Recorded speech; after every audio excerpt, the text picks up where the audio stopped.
घरी मातीच्या चुली या मालिकेच्या पुढील भागात आपण पाहणार आहोत. सर्वजण ग्राउंडवरती संक्रांतीचा पतंग उडवत असतात तेव्हा सारंग हा पतंग उडवता उडवता खड्ड्यामध्ये पडणार असतो. तेव्हा तर ऋषिकेश हा सारंगला सावरतच बोलू लागतो, धुंदीत पुढे चालताना जरा मागे पुढे बघत जा सारंग, नाहीतर ठेच लागून तोंडावर पडण्याची शक्यता जास्त असते ना. आणि इकडे जानकी ही संक्रांती साजरी करण्यासाठी रणदेवींच्या घरी आलेली असते.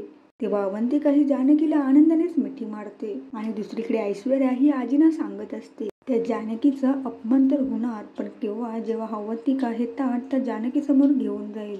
आणि आता ना तुम्ही बघाच मी अवंतिका आणि जानकीमध्ये कशी भांडणं लावते ती. आणि इकडे त्या ऐश्वर्या ही जानकीला म्हणत असते, तुला त्या अवंतिकाचा खूप पुलका आहे ना, तिने ना वाण म्हणून तुला जुनी वापरलेली साडी दिली बघ जरा. तेव्हा त्या जानकी ही ऐश्वर्याला तोंडावर पाडतच बोलू लागते, ही ना आईंची जुनी साडी आहे, त्यांच्या पहिल्या मकर संक्रांतीची. जानकी ती साडी खाली ठेवते आणि ती सुमित्राच्या पाया पडू लागते.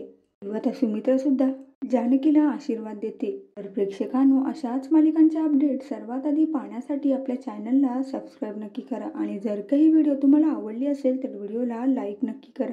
शेवटपर्यंत पाहण्यासाठी धन्यवाद.